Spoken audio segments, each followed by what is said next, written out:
क्या प्रॉब्लम हो रही थी आपको? अब मैं जब पहले दवा ले रही थी तो उन्होंने टाइफाइड का दवा दिया था और जिससे मेरे को बहुत सारी दिक्कतें हो गई। फिर क्या उसके दिक्कतें हो रही थी? मेरे को लूज मोशन लग गए।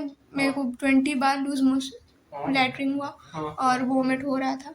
ठीक है, वोमिटिंग कितनी बार हो रही थी? 3-4 बार हुआ था वोमिट। आप मेरे पास 31 जुलाई को आई थी 2026 को। हाँ उसमें डायरी आपने बताया 15 टू 20 एपिसोड्स हो रहे थे लास्ट 3 डेज से, ठीक है? हाँ वोमिटिंग 3 एपिसोड्स हो रहे थे, ठीक है ना? और अपर एब्डोमेन में आपके पेन था, ठीक है? हाँ तो आप मेरे पास आई थी रिपोर्ट लेके कि रिपोर्ट्स के बिहाफ पर जो है ना मैं मेडिसिन प्रिस्क्राइब कर दूं या देख लूं। और मैंने क्या बोला था आपको? आपने बोला था कि रिपोर्ट में मेरे को कुछ समथिंग इशू लग रहा है तो अब मैं दोबारा से आपका रिपोर्ट करूंगा। और जो आपने रिपोर्ट किया उसमें कुछ नहीं निकला है। All things are normal. हाँ, पहले वाली जो रिपोर्ट थी ना जहाँ से आप ट्रीटमेंट करा रहे थे वहाँ पे टाइफाइड में विडाल का जो टेस्ट था उसमें 320 टाइटर आ रहा था, पर उसमें टाइफाइड.आईजीएम नेगेटिव था।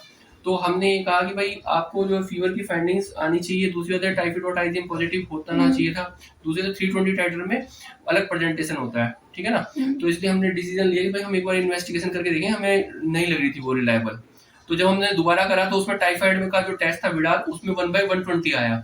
तो 1/120 और 1/320 में बहुत फर्क होता है, 300 का फर्क होता है। तो इसका मतलब जब आपने मेडिसिन मैंने क्या करा फिर उसके बाद में मेडिसिन कम कर दी आपकी।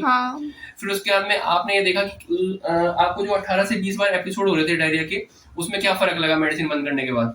उसके बाद तो सही हो गया, मतलब एक भी बार नहीं हुआ मेडिसिन लेने के बाद। फीवर आया उसके बाद? नहीं, फीवर नहीं है। तो आपको 24 आवर्स में ही रिजल्ट लगने लगे? हाँ। तो अब जो स्टूल का टेस्ट आया उसमें भी कोई इन्फेक्शन नहीं है आपको? नहीं। सारी मेडिसिन आपको बंद कर दी। हाँ। कई बार पेशेंट मेडिसिन बंद करने से भी ठीक होता है। हाँ। ये बात पता लग रही है ना? हाँ। इसलिए बीमारी का सही पता होना चाहिए, अननेसेसरी मेडिसिन नहीं खानी चाहिए। अगर आप निशाना कहीं और है, ठीक है, तीर कहीं और लगा रहे हो तो गलती होगा। तो अब मतलब जो आपको स्पेसिफिक है भाई हमें पता होना चाहिए हमें ये डिजीज नहीं है तो हम उसकी मेडिसिन नहीं खाएंगे। और उसी मेडिसिन को खाने से आपको चक्कर, घबराहट ये सब सिम्टम हो रहे थे। हाँ, मेरे को चक्कर वगैरह भी आ रहे थे। तो उल्टी का भी मन करेगा, घबराहट भी होगी और एंटीबायोटिक इंड्यूस डायरिया भी होगा। ट्रीटमेंट से कितनी सेटिस्फाई हैं आप? मैं 100% सेटिस्फाई हूँ। Thank you. अब मेरे में